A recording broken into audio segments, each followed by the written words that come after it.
vocês em Atos dos Apóstolos. É uma palavra, ela é um pouquinho introdutória acerca do livro de Atos. Eu acho que ficou alto agora, Jéssica. Deixa eu abaixar um pouquinho. Atos capítulo 1.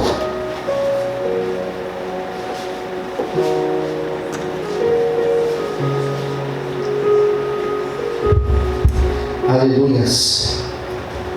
Atos dos Apóstolos, capítulo 1.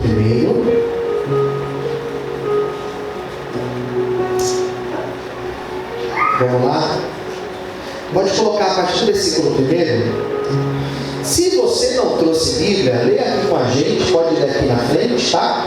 Atos 1, versículo 1. Essa tradução é só um pouco diferente da minha, mas você vai conseguir entender bem o que eu vou falar. Vamos lá, versículo 1. Fiz primeiro tratado, ó Teófilo, acerca de tudo que Jesus começou, não só fazer, mas ensinar, até o dia em que foi recebido em cima, depois de ter dado mandamentos pelo Espírito Santo, aos apóstolos que escolheram, 3, os quais também, depois de ter padecido, se apresentou vivo, com muitas e infalíveis provas, sendo visto por eles pelo espaço de quantos dias? 40. Mais alto quantos? 40 dias. Falando do que respeita o reino de Deus. 4. Estando com eles, determinou-lhes que não se ausentasse. Guarde-se versículo 4, tá bom? Que não se ausentasse de Jerusalém, mas que esperassem a promessa do Pai, que disse ele: de mim ouvistes, porque na verdade João batizou com água, mas vós sereis batizados com o mais alto, com o Espírito Santo, não muitos dias depois. Aqueles, pois, que se haviam reunido, perguntavam dizendo: Senhor, restaurará tu nesse tempo o reino de Israel? E disse-lhes: não vos pertence saber os tempos ou as estações que o Pai estabeleceu pelo seu próprio poder. 8. Mas recebereis a virtude do Espírito Santo, que há de vir sobre vós, e ser-me-eis testemunhas tanto em Jerusalém como em toda a Judéia e Samaria e até os confins da terra. Vamos orar, vamos fechar os olhos. Senhor, fale conosco nesta noite. Esta é a hora da palavra ser ministrada. Como, Senhor, eu oro todas as vezes, novamente eu te peço, usa a minha vida, fala conosco, revela, Senhor, o que eu queria, a tua vontade aos nossos corações. Venha nos abençoar, Senhor. Abençoe quem assiste esse culto, em nome de Jesus. Amém. Vamos aplaudir Jesus, dizendo glória a Deus.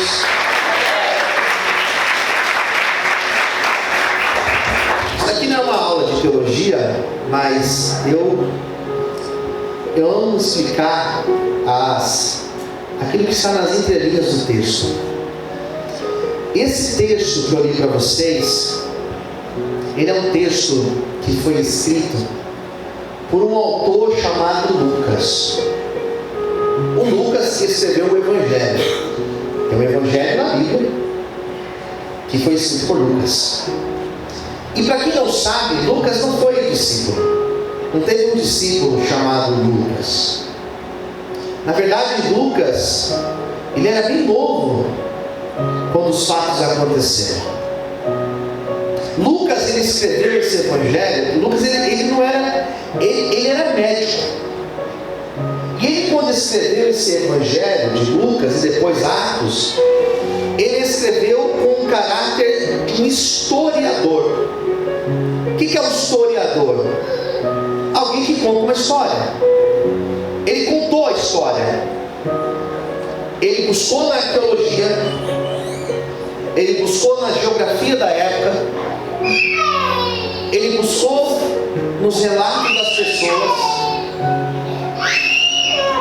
ele buscou buscou as informações necessárias para que ele pudesse falar acerca de quem foi Jesus.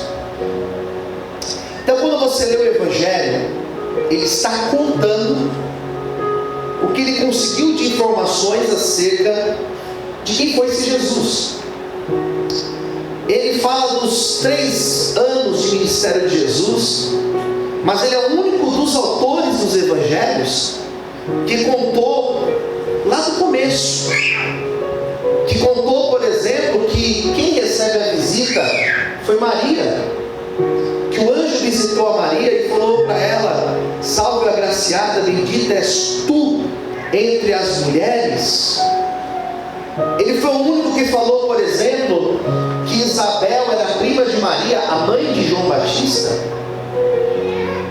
Lucas foi o único que disse que quando Jesus tinha 12 anos de idade, ele foi até o templo, e ele falava, ele conversava, ele debatia, ele questionava os doutores da lei. Que está entendendo, amém?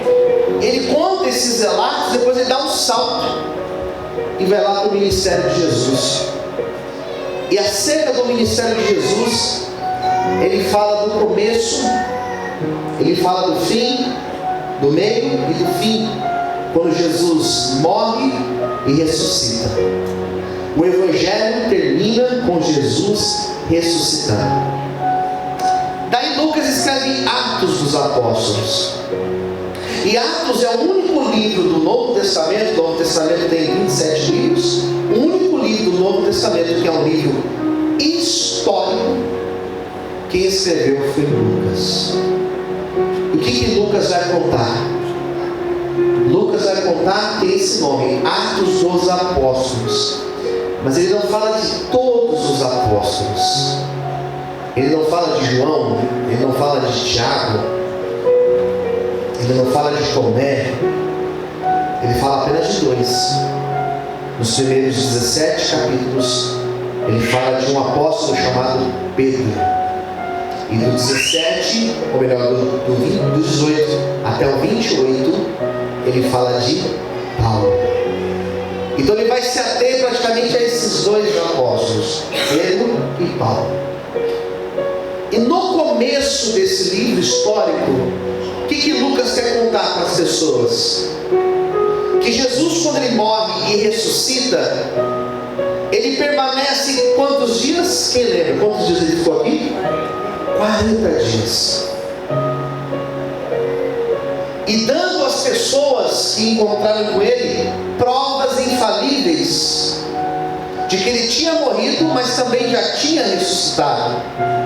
Então ele comeu, ele sentou na mesa com alguns, ele se encontrou com alguns dos discípulos. Diz a Bíblia que ele falou para Tomé: Tomé, coloque a mão aqui na minha mão, veja aqui a ferida, coloque a mão aqui do meu lado, veja aqui a ferida. Ou seja, aqueles que ele encontrou, ele mostrou que de fato ele tinha ressuscitado.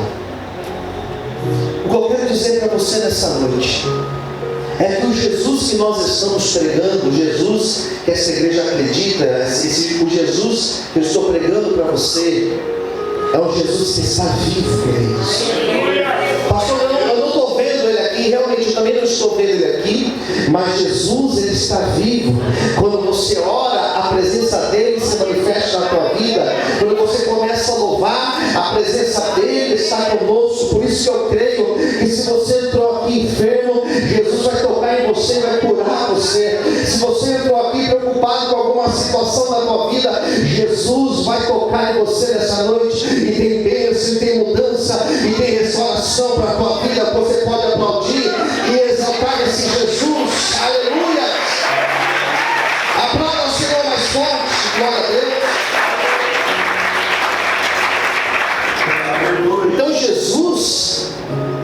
Então Jesus se mostrou para aqueles que estavam ali.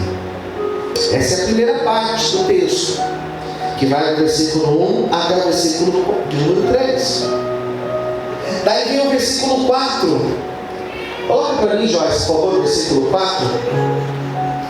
Daí no versículo 4, olha o que diz o texto: estando com eles ainda, determinou-lhes que não se ausentasse de Jerusalém, mas que esperassem a promessa do Pai, que, disse ele, de mim ouvistes.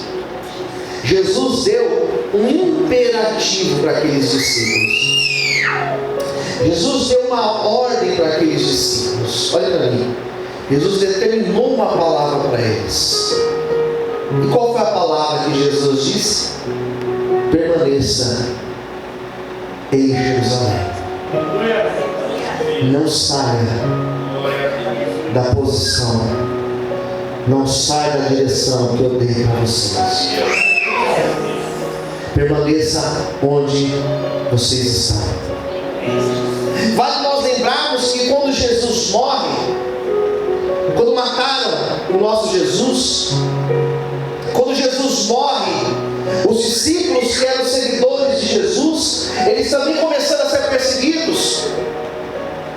A vida daqueles homens também começou a correr riscos. Quem está me ouvindo, diga amém. Quando eles começaram a sentir a pressão, quando eles começaram a ser perseguidos, da mesma forma que Jesus foi, porque todo seguidor de Jesus, ele é perseguido. Fala para quem está ao seu lado: todo seguidor de Jesus é perseguido.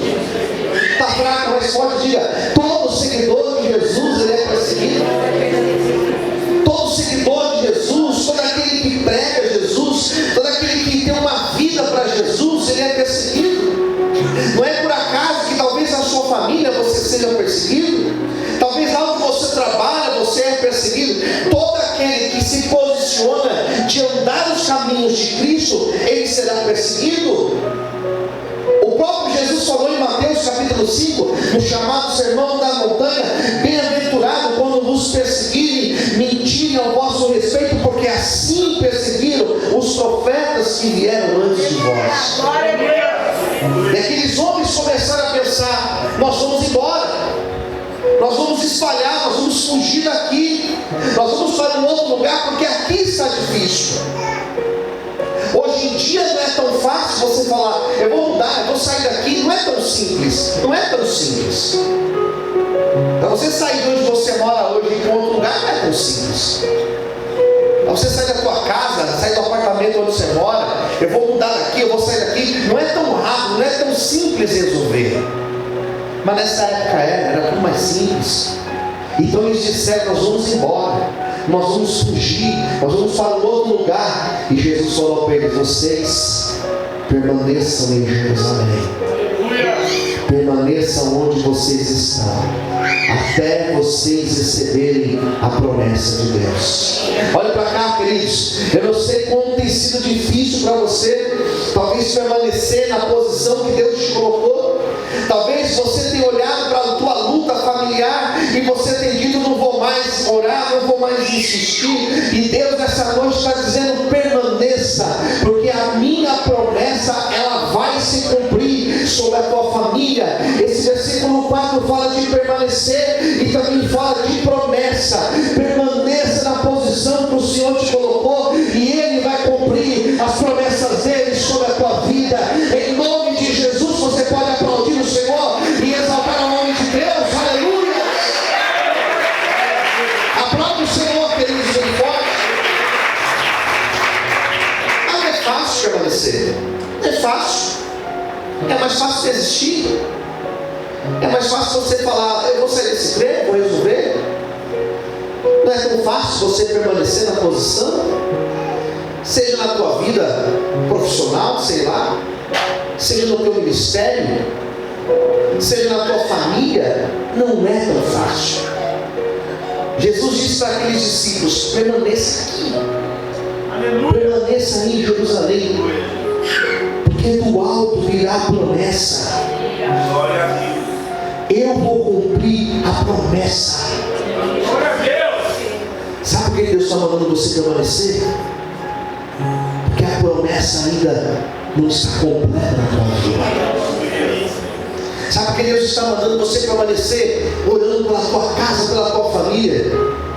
Porque Deus tem promessa para a tua casa, Deus tem promessa para a tua família. Sabe por que hoje Deus está falando para você acerca da tua vida profissional? Porque Deus tem promessa na tua vida profissional. Sabe por que Deus está falando a respeito do teu ministério? É porque Deus tem promessa no teu ministério. Permaneça na posição, e a promessa ela vai se cumprir sobre a tua vida. Diz o Senhor para você nessa noite, em nome de Jesus, aleluia, glória a Deus.